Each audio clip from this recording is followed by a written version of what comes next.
Just food for thought. I had a guy call me yesterday, and have people constantly call from different parts of the country to ask the question, generally, what did you mean when you said this on the CD? Or people who are getting the DVDs, they get it because they see it, and they're really enjoying that. So y'all are a larger body than you'd realize, much larger than. It'd blow your mind, I guess, if you really could see how vast that you really are, that a base that goes out and becomes a strong thing in the country, around the world, really. And so it's pretty phenomenal. But I had a guy call me, and he said, I want to ask you a question. And he was been listening to a CD. He said, was Jesus a literal man, or was he a God man? And I said, well, that's a hard question to answer. I said, but I would answer it this way. I would say both. I would say if Jesus was a man, he was literally a man born of a woman. I said, I think, you can, I said, if you would like to read a book or several books, read some books by Lawrence Gardner, who was the archives keeper for the Queen in England for like 30 or 40 years. So he had access to historical documents of descendancies of that lineage that a lot of people didn't have. And so he had documents to go back, or he says that he has documents to go back to a close period of time that did discuss a man, but this guy, Jesus, this guy was married to Mary, and they had a daughter who was the bloodline. That's called the Holy Grail. You read Dan Brown's book, The Da Vinci Code, and he does say in his book, he makes it clear. He says that this is not true, it's not fiction, and cannot be historically documented. But Jesus married Mary Magdalene, and she got pregnant, and she had his baby. It was a girl, and they went into exile. And of course, there's a lot of when you get into the Knights Templars, you get a lot of different things during that period of time from around 300 to 12 or 1400. There's a lot of questions that goes in people's mind. So he asked me, was he literally a man? And I gave him that spiel. I said, well, if you want to read some stuff of Lawrence Gardner's book, The Holy Grail, Bloodline of the Holy Grail, and quite a number of other books that he wrote that I have that are interesting, and yet they are not documentable. You can't prove.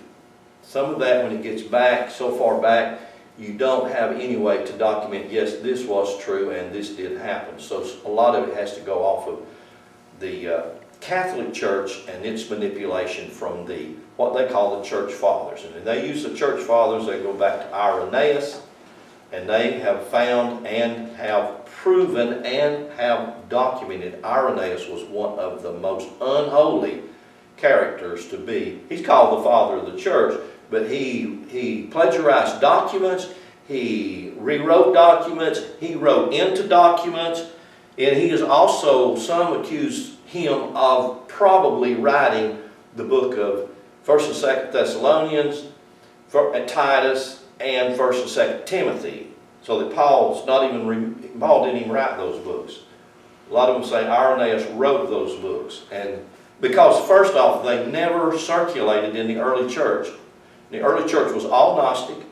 The early church was all understanding of a Jesus, but he was a spiritual character, not a historical or a literal character in the early church. That's the church from, say, the turn of the century going all the way back to 0 up to 200-300 in the Catholic Church began to try to kill all those people, destroy them. So they quietened them down, so they wouldn't speak. But yet their books were rediscovered at the Nag Hammadi finds, and many of those books, I forget how many they have. You can get the Lost Gospels. The Book of Thomas is one that's tremendous, and yet it is a very, very controversial document. So anyway, all of those things now are coming forward, like the Nag Hammadi books, lost books of the Bible. But the guy asked me, he said, was Jesus a God or was he a man? And I thought for a second, and I said, yes, both.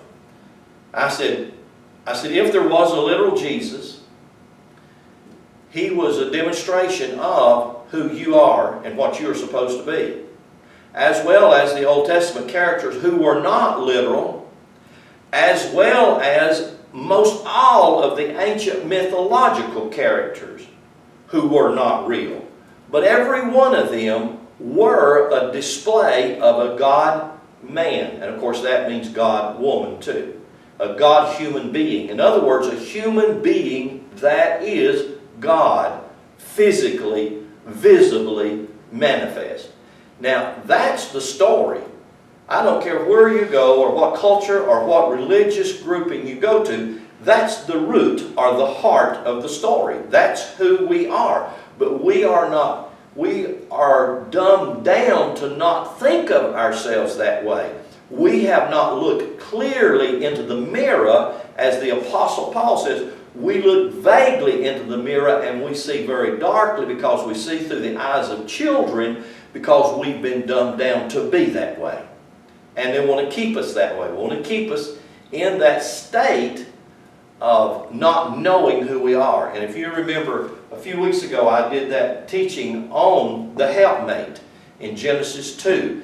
And you know, I can't not say this enough, because what we have heard has been said way too much.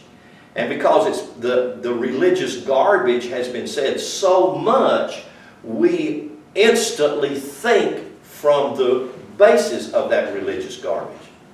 Why? Because we don't have a lot more to draw from. So when we look into the mirror, what we really see is what religion has tainted our glasses to see. And it's hard to take the glasses off and to look clear into the mirror of who you really are. So the helpmeet that Genesis 2 talks about is the mirror of yourself that's with you all the time. And that mirror of yourself is consciously and unconsciously constantly showing you who you are and where you're at. But we haven't trained ourselves to pay attention to that. We haven't trained ourselves to listen to our gut, to listen to our intuitive nature. And as we begin to do that, then we'll begin to walk a different path. You know, that which goes back to a couple of weeks before that when we talked about the path. Most of us are on the path. It's called Oric in the Hebrew, in the Old Testament, and it's called a public road. And not by that, it just simply means, hey y'all, everybody's walking on it. And if all you got to do is go to church most anywhere, and you'll see it. You'll see everybody there who are on the path, but it's a public road that everybody walks on, because hardly any people find the true path, which is your path. And nobody can walk your path but you. And the problem is we all try to walk everybody else's path. Why? It's pleasing to them. They like us, we fit in, etc. Stuff like that. So it's hard to be who you are to start with. And then after you get going, it's easy to be that, because it's intuitive. You work that way, it works. You work that way. So I want to read you this, and you can just kind of listen to this. We use a word to try to describe something that we, and when I say we, I'm talking about religious dogma.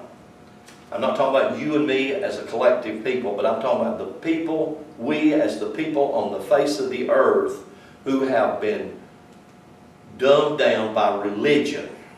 And so we think from that, which we have reduced to someone, and here is where we get in trouble. The Western or the Roman mind, when you read material and it talks about the West, it's not just talking about the United States of America being west of Europe. It's talking about Rome being west of the whole European continent. And so generally, China is on the east of that continent. Rome is on the west. Rome dominated the thinking of humanity since the Nicene Creed, 326, 325. It has dominated, just about dominated world thought. And we don't know that because we don't back up and stop and think about that. But it does. Rome dominates your thinking. You think, well, no, we protested. I would love to go back into the closets and be a fly on the wall to hear what really happened with the different wars and how they settled those wars as to who lost or who really give in to who as to what's happening. I think it would really change things if we could really find out what's going on. Like, if Columbus discovered America and we let the American Indians, who have been here probably hundreds of thousands of years maybe, they've been here forever, but if we let the American Indian write the history of that whole scenario, I will promise you they would say, nobody discovered this place. We've always been here. So you would get a whole different view of a lot of the history, though, Lynn. All of it. We're right here at the heart of Cherokee country. How many of us realize that Andrew Jackson, on your $20 bill, actually defied the Supreme Court that found in favor of the Cherokee and said, so what? I don't care what you say. I'm still sending them. I control the military, and I'm going to do what I want to do. Yeah, well, that's what... And he's on our $20 bill. See, that's what Thoreau and Emerson were doing. Even refusing to pay taxes. Said, I ain't paying taxes to a government who will do this to what we're doing to this nation of people. And it's horrible. It's horrible. It's horrible what we have done to the American Indians. Horrible what we have done to the African people. That, that gets me. But like I said, he's on our $20 bill. We worship him. Yeah, gets my blood boiling into it. Anyway, here's where we get in trouble because the Western, or which is the Roman mind, Catholic and Protestant,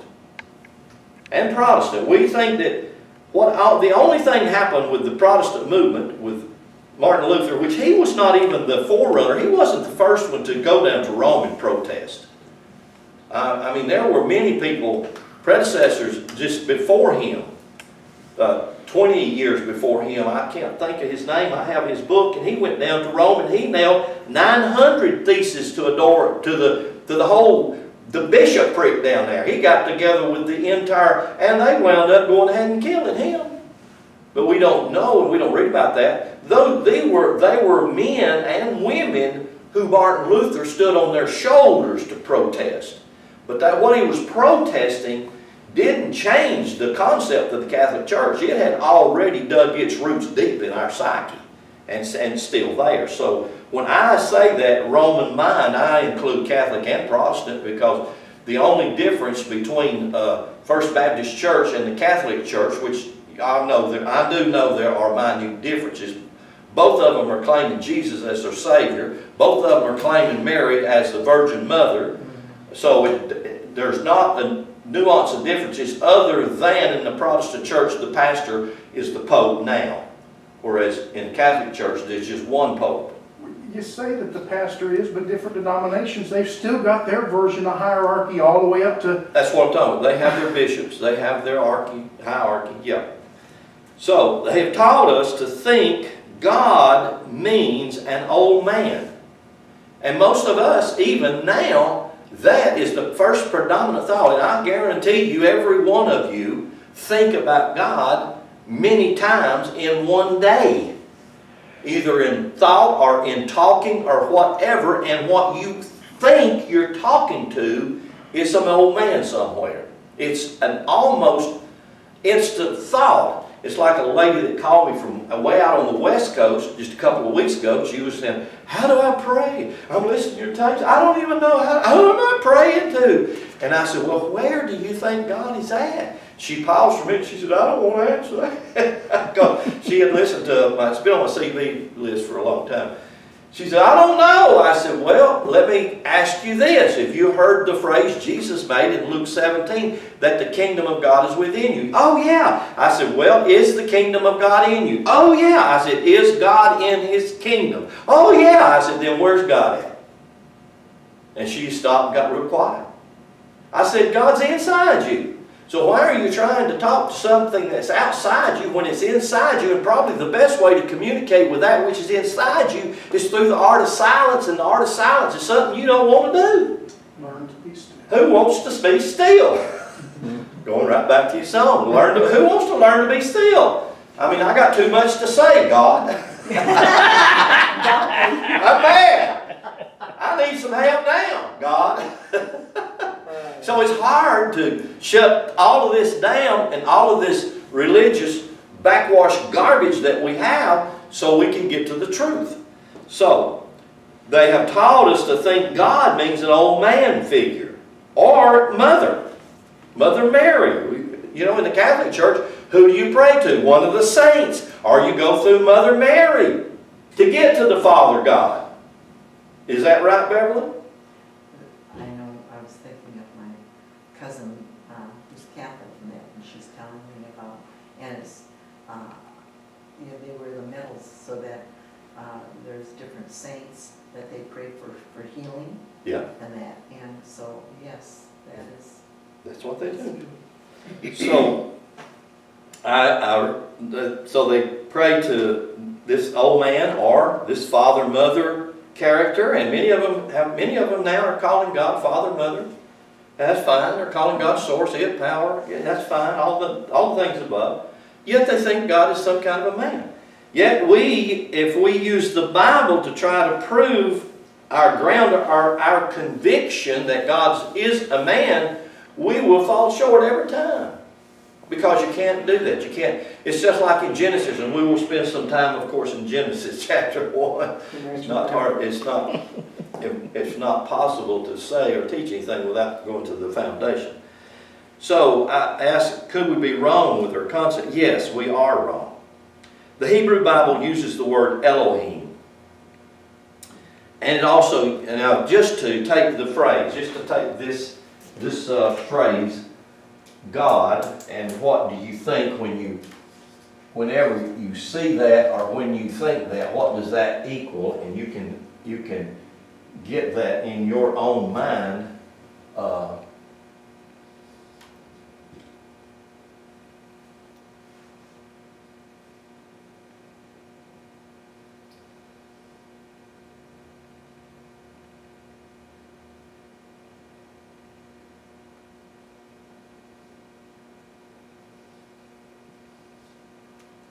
And if I spell it in Hebrew, it would look like that, going from here to this way. So, and when you look at this in Hebrew, you do not see that as a man. You can't. So in Genesis 1, when we find this word, God, used in Genesis 1 32 times, we don't see it that way. If we look at it in Hebrew, we see that. So then it comes back to, what is that? What is Aleph, Lamid, Wav, Mim? What is that? And when you begin to look at that and you begin to realize, whoa, that's what that is. Okay.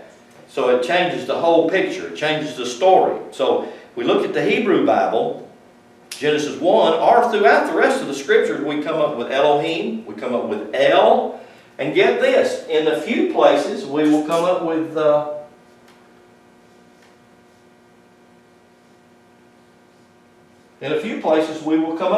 glip right there. Not many places, but a few places, that glip is used. That is the glip that we have been taught to call Jehovah. Which I guarantee you think Jehovah's a man, but it's not. Just like if I were to extend this out further and I said Yeshua, I will guarantee you think that's a man. But it's not. Do you know how the word Yeshua is used in the Old Testament Scripture? It's used for the word salvation. And many times you and I are taught to think salvation means a man. It's not. When you take these words and you begin to look at them, or these glyphs, these compilation of Hebrew characters, and you begin to look at them, you begin to realize they deal with certain things going on inside your physical body. And that really begins to change the game. It really changes everything. So, when we look at the Hebrew Bible, we come up with the word Elohim, we come up with El. A few places we come up with the glyphs Yod-He, Vav-He, which in the New Testament, we come into the New Testament. And we have it compiled as one book, Old Testament, New Testament, when there is no such thing.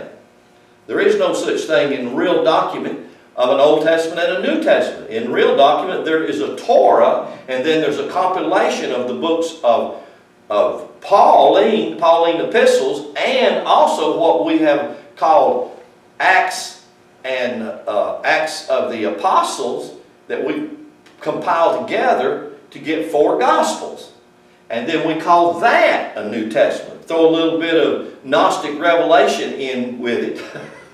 You know? So we have a conglomeration, and then so we put it all together. So now we've got an Old Testament and a New Testament.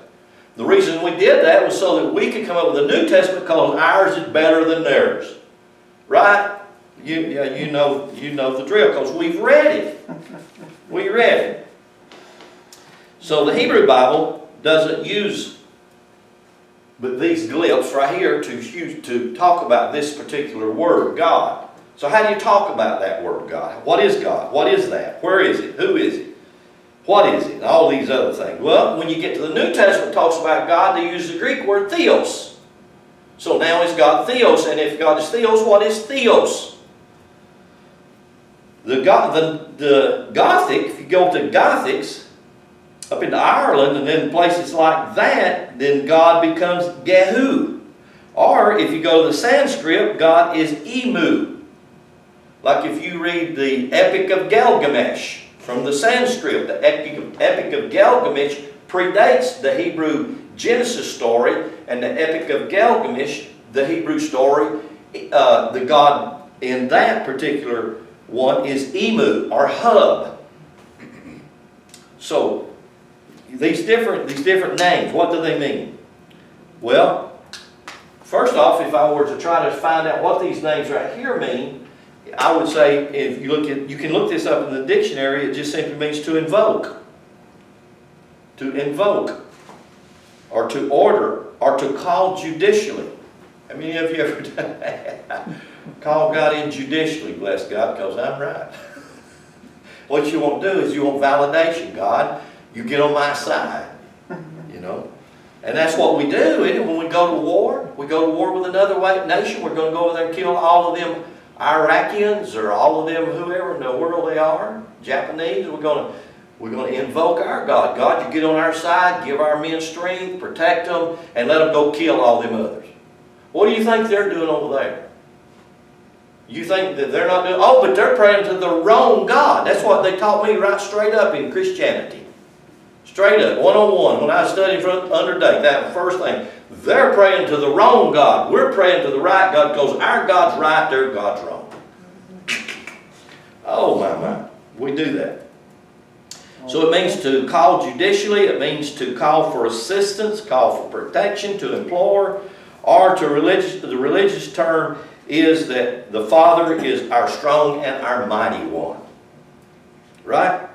And the list can just go on and on and on. Yet for most people, the idea that we have got from what we have been taught to call the Bible is where we want to dig to see what really the true information is. Most of us have been cut off from growing mentally, psychologically, and here it is most importantly, spiritually. Say that again. Most of us have been cut off from growing. And I realize that we don't like to hear something like that, but most of us have been cut off from growing. Some of it by our own self-initiated ideologies because we will not open our mind. We will not think out of the box. I mean, I could get in trouble. Could be the devil, you know. I can remember 25 years ago when I was coming out of the box and I said, okay, God, if that's the devil and I'm out here in trouble and that's not what you're supposed to be, it's all on your back because I'm looking, I'm searching, I'm opening my mind to see. And I'll tell you what, I found an entire universe of God out there that is filled with truth. That is the truth. And it frees you. All it can do is free you. What, free you to just go and do stupid stuff? No, free you to be the real you, to be the real person that you have been built and designed by God. So it'll free you spiritually, mentally, psychologically, physically, in every way. The bigger part of our stunted growth is because of the wrong use of this marvelous book we call the Bible. We have been told over and over that the stories in the Bible are literal, historical, when in truth they are not. I can't say that enough. I know I say it a lot. The stories in the Bible are not literal. They are not historical. They are mythological. They are fabulous stories. Paul even says in Galatians 4, you don't have to turn over there, but you know this. Paul even says in Galatians 4 that the stories of Abraham and Sarah are allegorical.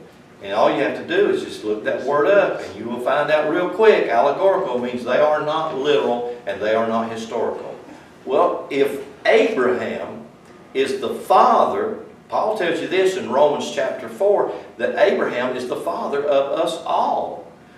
But then you have the Christians, the Jews, and the Muslims all claim Abraham as their father, and none of them really embrace each other and fight amongst themselves. But go back and say, now, all you have to do is read your own book, whether it's the Quran or whether it's the Bible, and you're going to see that Abraham and Sarah are mythological characters. They're not even historical and literal. So then you also go to Jesus' very own writings and Jesus' very own words in Matthew 13 when Jesus said that everything He tells you about the stories He tells you, He says, I will not tell you a story except I do it in a parable.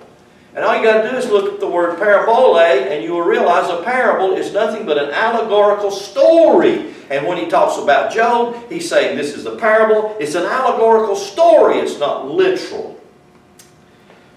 So the stories in the Bible were written to show us how the spiritual, in other words, the unknown, the unseen powers and abilities would and could manifest as and through mankind. When, as we read the stories as a mirror of myself, in other words, I see myself as a Joshua. I see myself as a David. I see myself as an Abraham and Sarah. If I can associate that and see myself in the story and then try my best to see what is the story saying to me and in me, then I get a better rendering of what the story is saying. And here's one that's so difficult, and I know this one ricochets. I can almost hear it ricochet. If I were to say, you are Adam and Eve, you kind of stop. That was them two, that man and woman that started the whole thing. No, they weren't. Your Adam and Eve is your right and left brain. You're up here. This is Adam and Eve. And if you can ever get that, this is Abraham and Sarah. If you ever can get that, as we ever get that, we begin to realize I ain't got to talk out there to find out what's in here. Right. Many times the best way to talk out there to find out what's in here is through the art of silence. Just finding the place and finding the time where I can be still. So, if we think of Adam and Eve not as two people who lived 6,000 or 7,000 years ago that either messed up this whole thing and got it all started wrong, if I can think of them as me, then that helps me. We'll begin to understand the stories and how they apply to myself, both physically, mentally, psychologically, and also spiritually. Okay, I want you to go with me to 1 Corinthians chapter 3. If you got your Bible, if you'll flip over there real quickly. 1 Corinthians chapter 3. And look at this with me.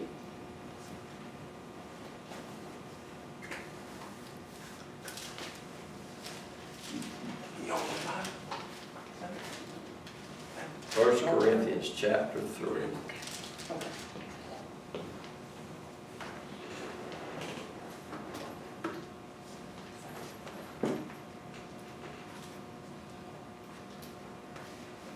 He says in verse 1, 1 Corinthians chapter 3, verse 1, Paul said, I could not, brethren, brethren, could not speak unto you as unto spiritual.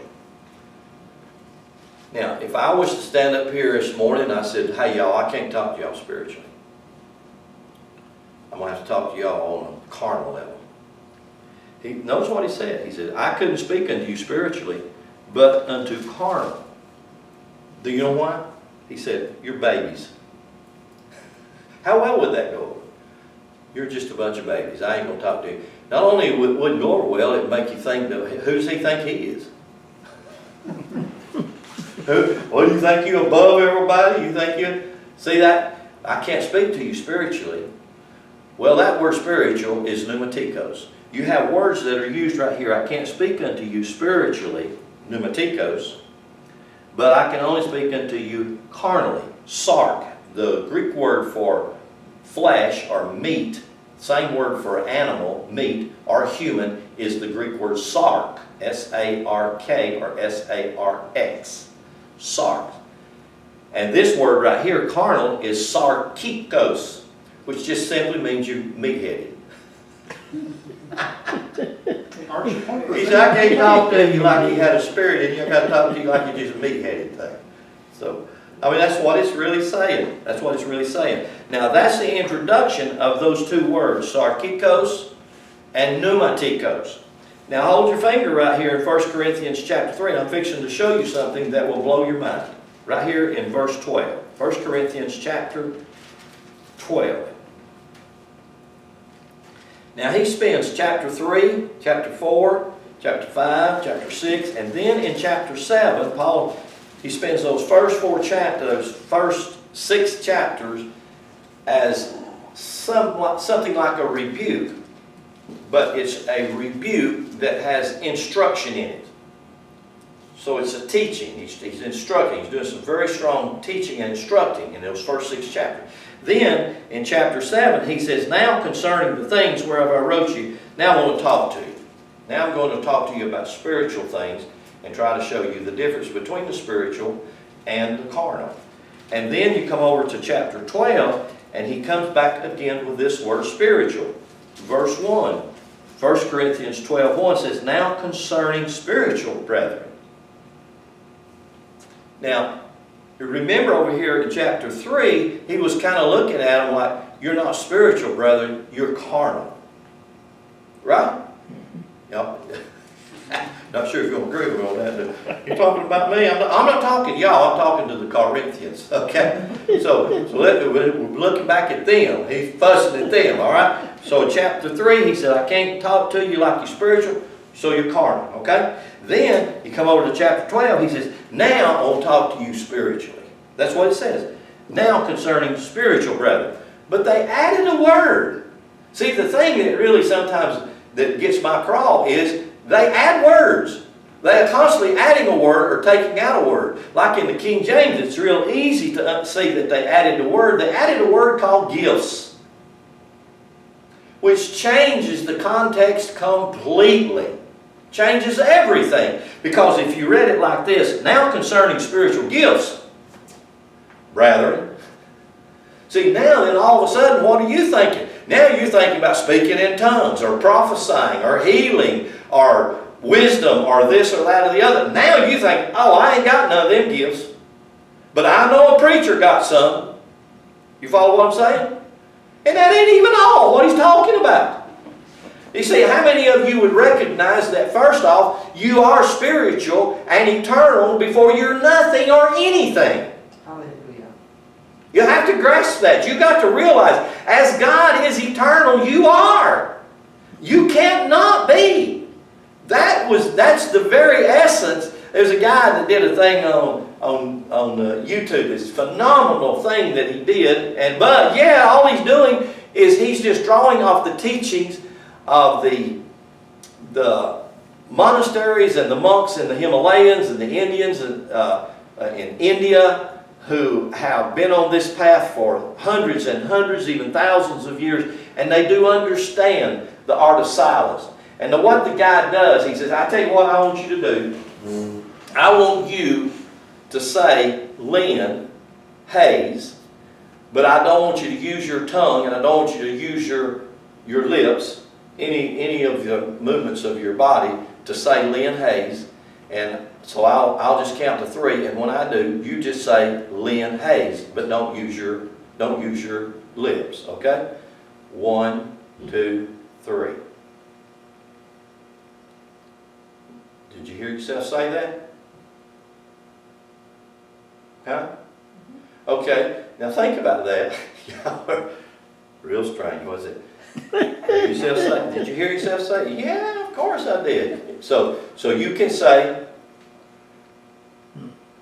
right? And you said it, and you heard it. You could actually even see the spelling of it. the L-Y-N-N. You could actually see that, and you could hear it. So you said it, but you didn't use your tongue, and you didn't use your lips or anything else. You didn't use your breath or any vibration.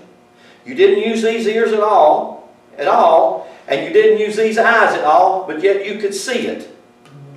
Who was that? Who was that? Because something in you just spoke inside you and said something, and not only that, something that's in you that spoke inside you and said something inside you, you heard it inside you, but it wasn't these ears that heard it. These ears only hear what's outside. This tongue only speaks what's outside.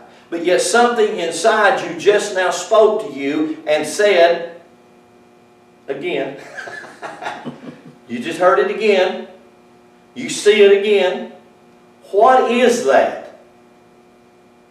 If you sat and you got quiet and you thought, what is that? What is that that's inside me that goes on like that? Well, could it possibly be an eternal you, or a part of an eternal you that you aren't that familiar with?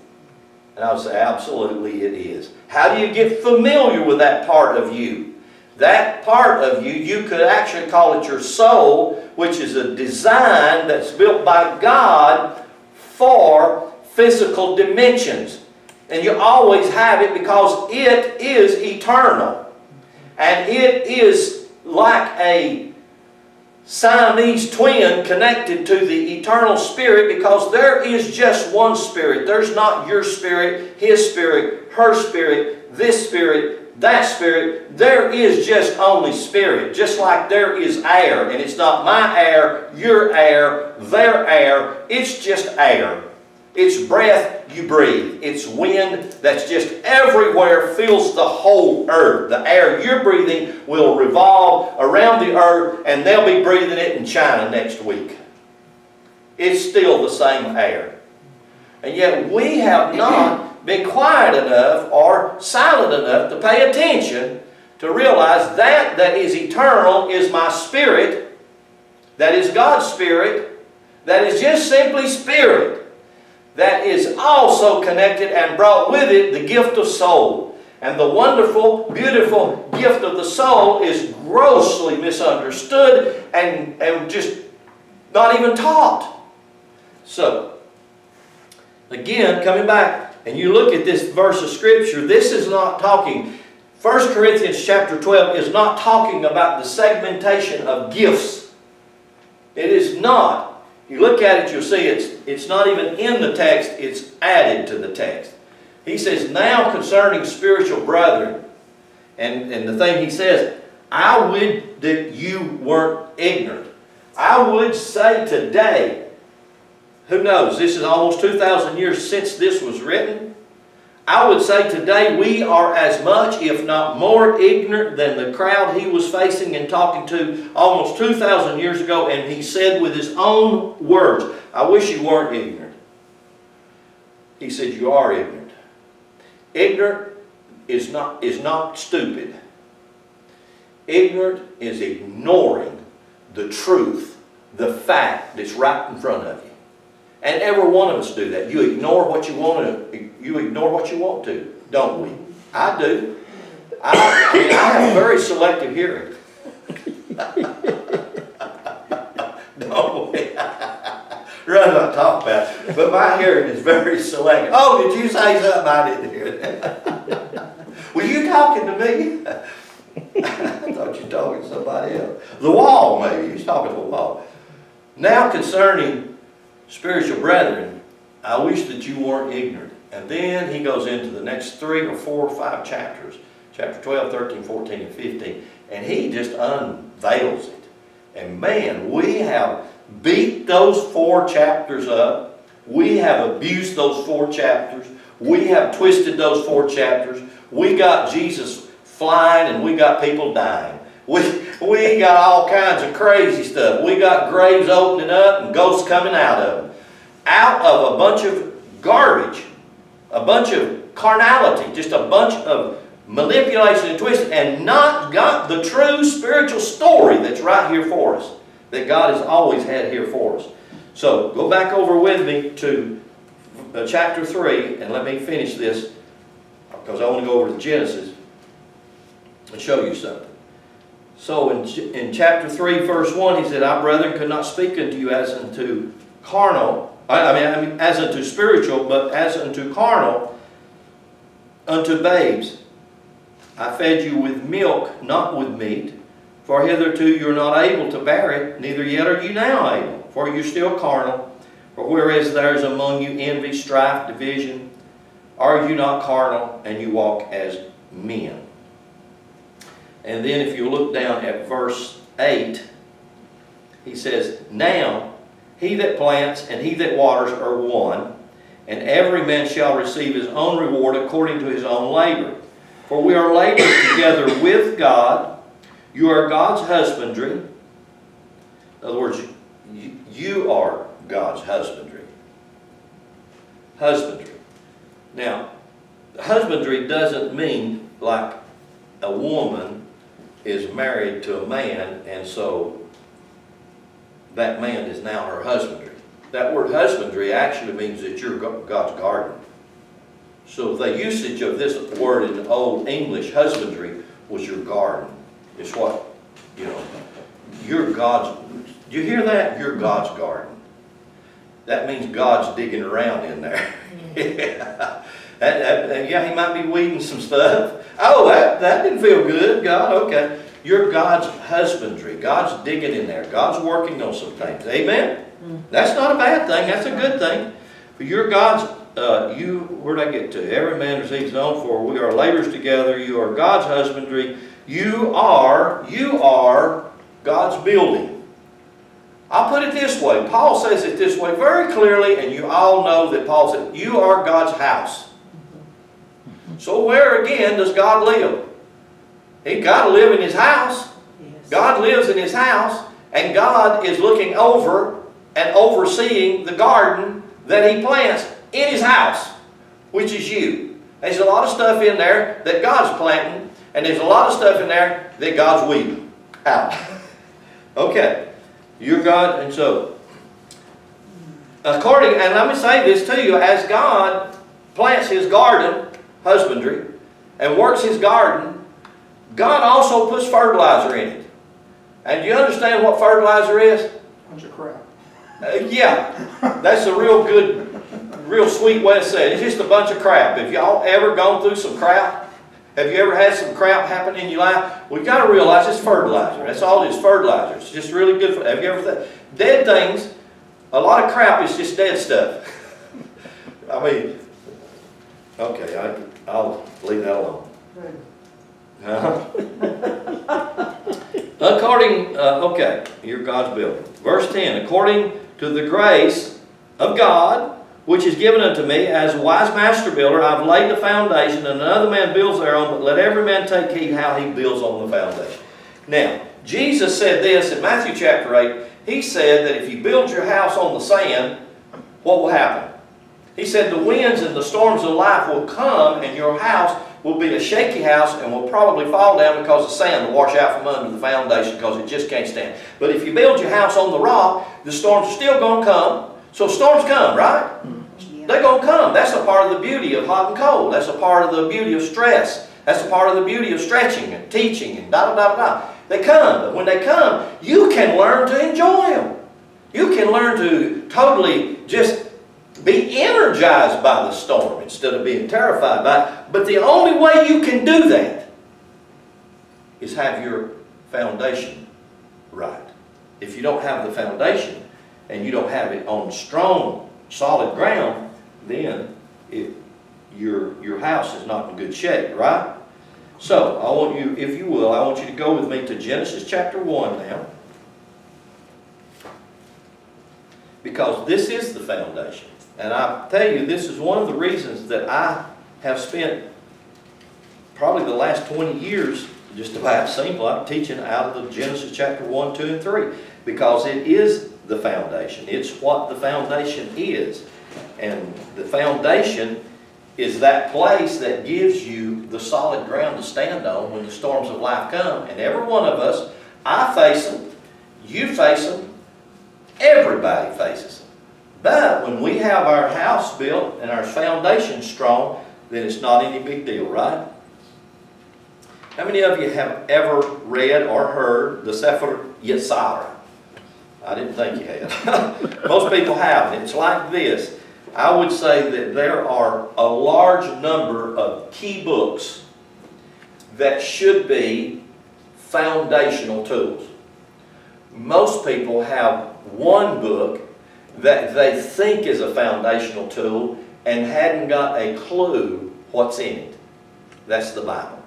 So most people who have a Bible don't know how to read a Bible, or they don't read the Bible because they don't understand the Bible because it's been so confused and jumbled up by adding to, taking away.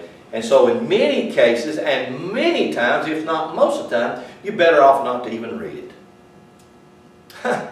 That's difficult, isn't it? You don't read. Well, if you're reading a book and you're getting the wrong information out of the book, you would have been better off not to have read the book and someone who could teach you how to extract the truth from the book show you, and then you can get stuff and not mess yourself up. Right?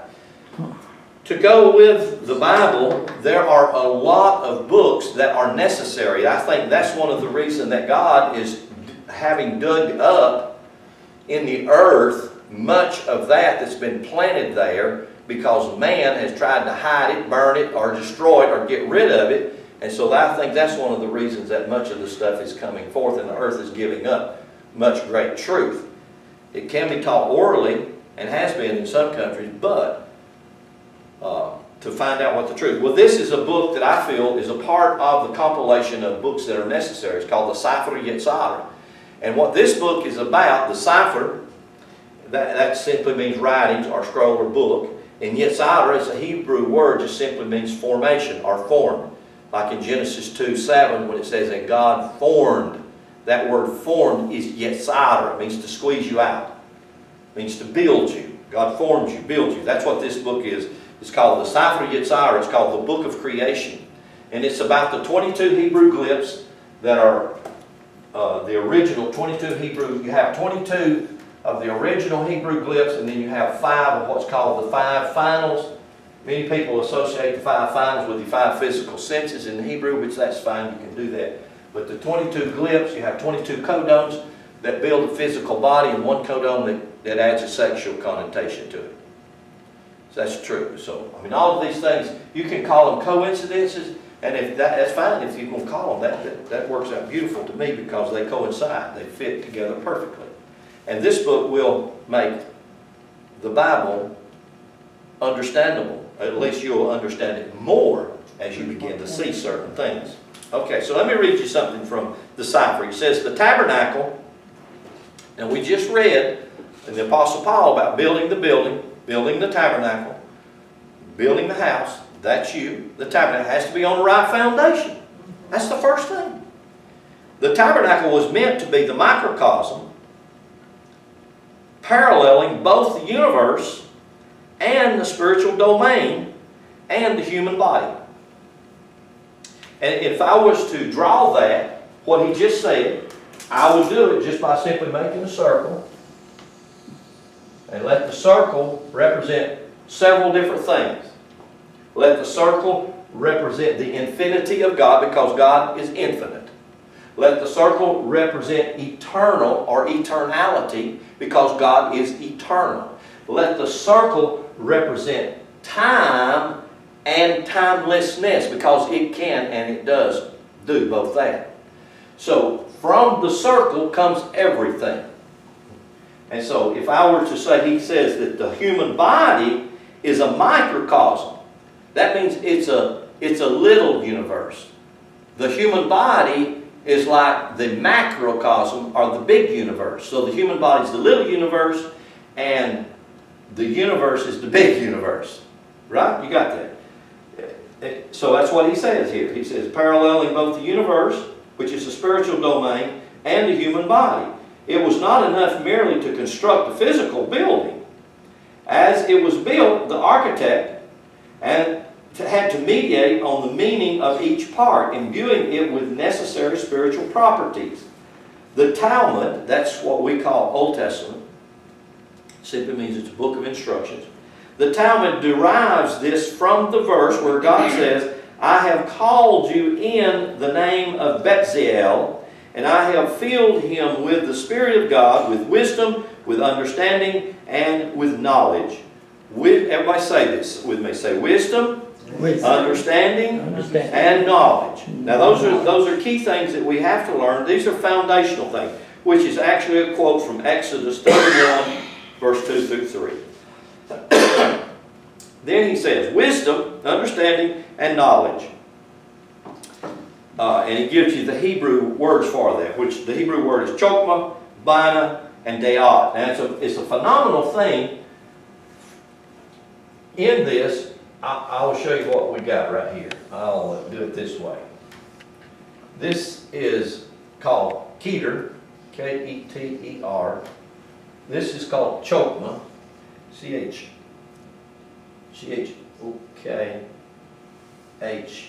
M-A-H, chokmah, and this is bina, B-I-N-A-H.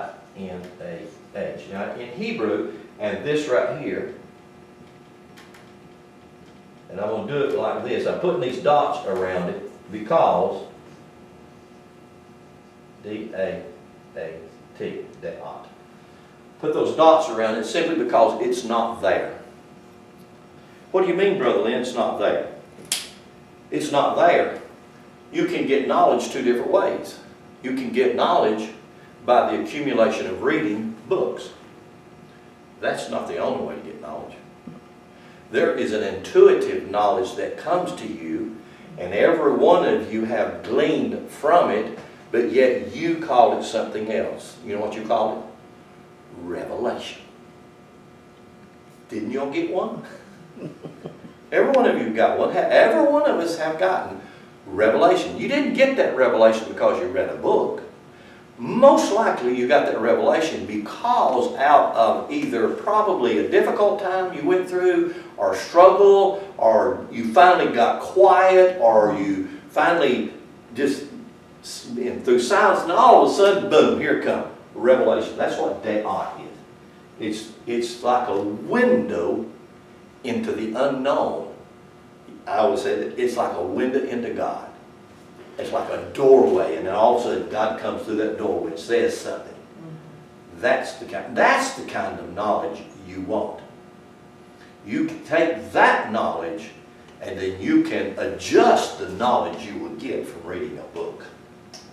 Well, the truth is, if you really aren't getting it from that knowledge, you're not necessarily really getting what that book is saying. No, you're not. Whatever book. You're not. That's exactly what I'm saying. That's exactly what I'm saying. Now, I'm trying to show you something, and so what I want to show you is what is God? Well, let's say God is light. I say that all the time. Let's say that God is life, L-I-F. I say that all the time, and let's say that God is love. All right, if I said God is light, life, and love. Now, you want to talk about a Trinity? You want to talk about a Father, a Mother, a Son? You know, people really get uptight if you say Father, Mother, Son. Well, I'm going to tell you, you ain't getting no son, you got a mother. You ain't going to have Father, Son, Man, Holy Ghost, and a baby boy. It ain't going to happen. I mean, you got that? I mean, that's good. It ain't going to happen. Me and Kirby ain't going to bring no baby other than through de'at. Now, I can bring a bunch of babies through de'at. I can father and mother through de'at an entire nation. Can and should and will and do.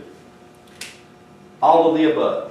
So if I'm talking about a triune God, now all I'm talking about, these things right here, keter, chokmah, and bina, with the de'at right here, these are things that you learn. These are things that you learn if you study the Sefer Yetzirah. But when you study the Sefer Yetzirah and you learn these things, then you can read the things in the books we call the Bible, and all of a sudden you say, oh, I understand what that is. I see what that's saying now. So what happens is you look at Genesis chapter 1 and you go through and count the number of times that you see this word God there, and actually what you will come up with is you will come up with 32 times that you see God there. So, 32. Everybody keep that in mind. Now, this is the Spirit. This is the Spirit. And so the Spirit duplicates itself, mirrors itself, reflects itself in this thing that we call the soul.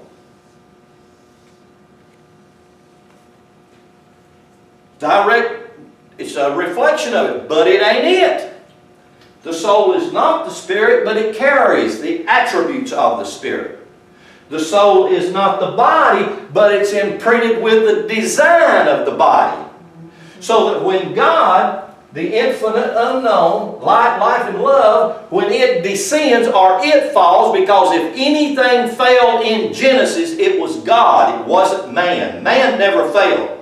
Man has never failed. If man never failed, man really don't need a Redeemer. Man really don't need a Savior if he doesn't need saved from the religious perspective. But if we can understand that man does need to be whole, and we recognize that's what they're trying to say is you need to be whole, what does that mean? You need to have your spirit soul completely connected to your physical body, your carnal man. So, I'm going to draw you, I'm going to take this picture, I'm going to do it over here.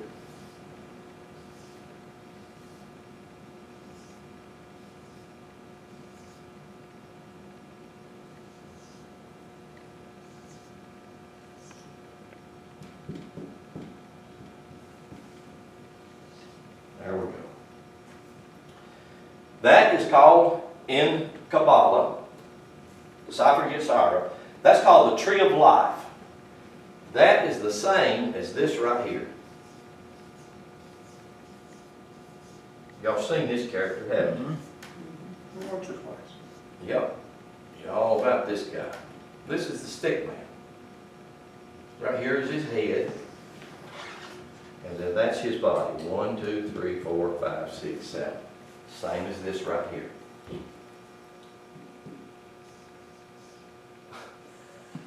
It's the same thing. It's exactly the same thing. But now this is ancient Kabbalah. And so what happens is the word path, P-A-T-H, that means path. The path is the way you walk. I'm asking you not to walk the way the crowd walks. I'm asking you to walk the way you are designed and built to walk. I'm asking you to live your life.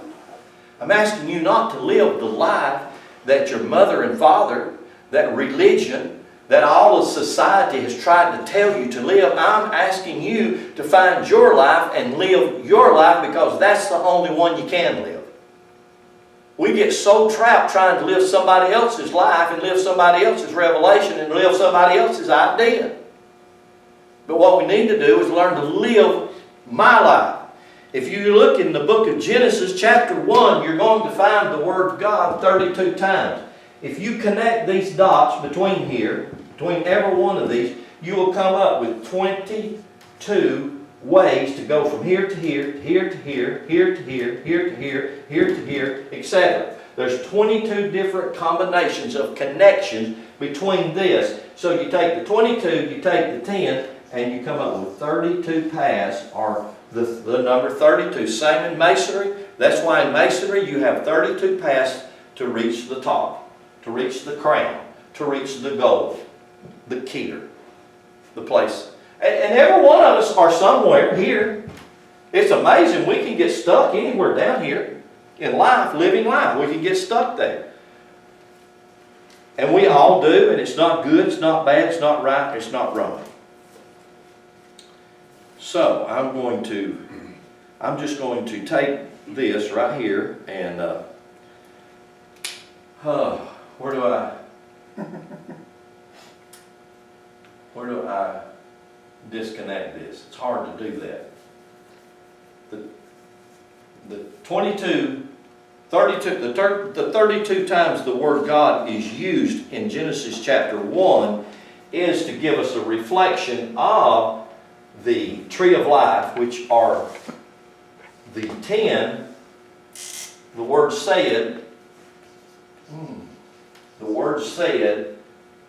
is mentioned 10 times. It's called the 10 emanations. It's called the 10 sephirot. This is called the sephirot. It's the twin. God said, well, God is not speaking up there saying, all right, now you trees, be trees, and grow, and do da-da-da-da-da-da. God's not doing that because God's not using vocal cords, because God only has the vocal cords that's in your head. That's God's vocal cords, the ones that's in your head. God's are separate or different from that. So as God's beginning to speak or God's beginning to emanate, He does it through Deot. Through this window that's there, but it's not there. It's revelation. It's the ability of God to do the impossible. It really is. Willing and ready to do the impossible. So, spirit, this is soul, and if I unfold that right here, spirit, soul, body. Spirit, soul, body. It's the same thing. Every bit of it. Where does they at? It hinges right here. Right there in the center. The center of the garden. In your heart. And when you think about your heart, I'm not talking about the thing pumping the blood through your body. I'm talking about your heart, that which connects the spirit man to the physical man. And there ain't nothing wrong with either one of them. Neither one of them have fallen and made a grave error that's not redeemable. Every one of us do fall, and we all do make error, mistakes, don't we? I did one about 15 or 20 years ago. I did one about 15 A little more minutes ago. regular than that. A lot more regular than that. But we don't get bogged down in them, right? No, we just get up. That's where we learn. The That's where we center, learn. In the mistake is where we learn. Yes, exactly. Doesn't the mistake become the fertilizer? Yes. absolutely. It becomes, Here comes the ship. it's that which makes us grow. The center there, where you've got the division, if you study the chakras, that's the heart chakra. The heart, the color emanation for it is green. It's Yeah. the center of the garden. Yeah. It's the center of the garden. That place where you've got the split, that's the two trees, but they're really only one tree. The tree of the knowledge of good and evil that we've taught was such a bad thing, and the tree of life. They grow right there in the center of that garden. Right here, but these are the two trees in the garden. Right. These are the two trees in the garden. And you talk... The spiritual man and the physical man. and These you are the talk- two trees. There's you just talk one. about- right. You talk about the nerve and how that all weaves through there. That's the four rivers that are spoken of in Genesis. That's the they heart. come That's together the right four there in ventricles the of the heart. center where the trees are supposed to be. Exactly. If you want to take it literally, it's right there. Every bit of it. All of Genesis 1 and 2 is right here on the board. It really is. It's all there. Every bit of it. I can, the 22 times, the 32 times the name of God's there. Genesis chapter 2, the physical body, the building of it, the growing of it. All of the things that, the four rivers they ain't never found, can't even find the place for two of them. Well, they really scratch their heads. They used to be here sometime or another. Something happened. How long has the Colorado River been over there, cutting that gap through? Probably millions of years. It ain't done that in 6,000 years. It's done that in hundreds of thousands of years. Then when you start talking about rivers, you really paint a beautiful picture. Water, the softest thing you can stick your hand through, water carved the Grand Canyon. Yes. Think about that. The softest Hard, thing on cuts hardest rock. softest thing on the planet. But it can be so forceful. Okay, I really want to dig a whole lot more into the link called the soul. I really want to dig into that more so that we can get a grasp of that, an understanding of that, and begin to realize the soul. Everybody, I've heard people say you're going to lose your soul. I don't know how in the world you do that. You lose yourself, I guess. We can lose ourselves, maybe, but the soul needs to be understood a whole lot more, because the soul is the link.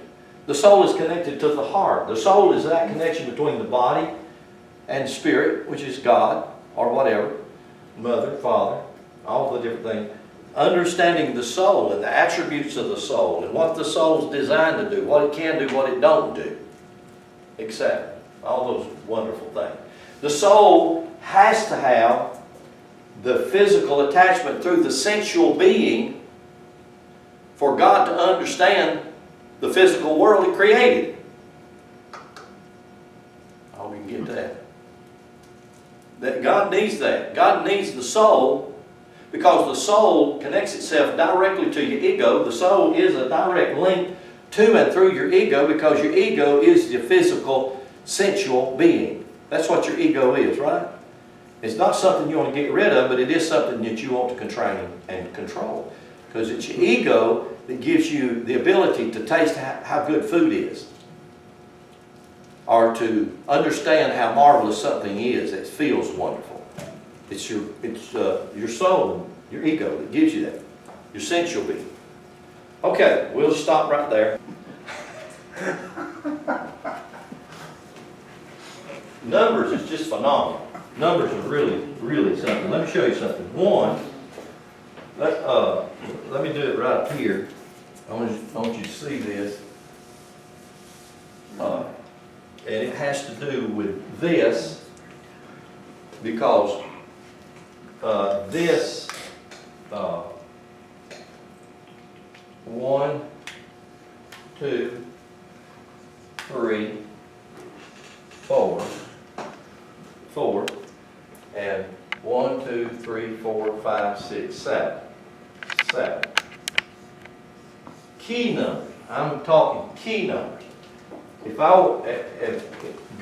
were to take the circle and I wanted to manifest or I wanted to try to describe God and talk to you about God, because I can't do it with a circle because the circle represents nothing, which is in nothing is everything. So if I wanted to do that, I would have to come up with number 1. That's the beginning, right? Actually, the circle was the beginning, right? So I come up with number 1. Well, in Hebrew, I did that, and here's what I come up with. That's called an aleph. That's the first Hebrew glyph in the Bible. So then, if I'm looking for something for all of this to be poured into, I come up with a Hebrew be'at, which is a house, a container. You follow that? This is the first glyph in the Hebrew Bible. Because the Be'at, or Beth, that's what you call it, that's how we've been taught to call it, Beth, is house, right? Beth, Lehem, right? Okay, house of bread. But if numerically I add them together, and I go 1 plus 2 equals 3, 3 plus 3 equals 6. That's the next letter.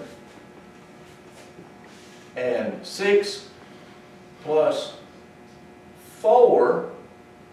So you got 1, 2, 3, 4. 6 plus 4 equals 10. Which equals 1. Did you see that? It all comes out of 4. So if I look at 4, and I said, what is the value of 4? I would say, well, the value of 4 is 10. How do you get that? Just like I did. 1 plus 2 is 3. Plus 3 is 6. Plus 4 is 10. So the value of 4 is 10. Which reduced to its lowest denominator is 1. So the value of 4 is 1, which is God. So if I look at the earth and I call the earth, even though it's round, it's called what? 4 corners? 4 winds, north, south, east, and west. 4 seasons.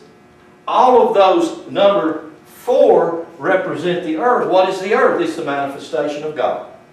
Number 1. Amen. That's You see that? Now let me show you something else right here. So every time I see 4, when I see 4, I'm looking at the earth. If I know how to see it, I'm actually going to see God. Going to see number 1. Okay? Let's do the exact same thing. If I do 1 plus 2 is 3, plus 3 is 6, plus 4 is 10, plus 5 is 15, plus 6 is 21, plus 7 is 28, 8, 2 plus 8 is 10, reduced down is 1. What's the value of 7? The value of 7, which is man, is God. Amen. And I was just sitting here getting goosebumps. I told Kirby, I chose this all the way back when I was in junior high school and didn't realize my football number and sports number was 47. Really? My entire life. 4 and 7. Look at that. I mean, so when you look at the value of 7, when you really understand the value of 7, you can do this with any number. Any number is phenomenal. It's just, it blow your mind what happened if you begin to look at it. Any number, you're going to reduce it back to that.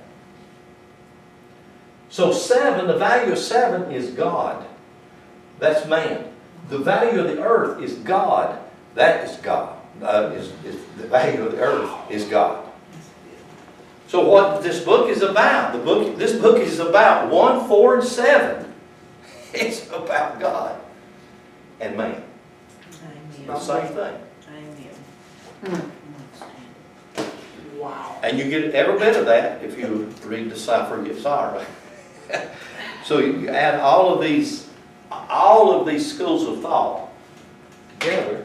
You know, it'd be like going to school and saying, no, I'm not going to take math or social studies. I'm just going to take English, and all I'm ever going to do is just do English, and you never do math. Well, you would not be complete or rounded, right? Well, that's what we've done to ourselves with just the Bible. So we're just going to read the Bible. I can't read nothing else. All that other stuff is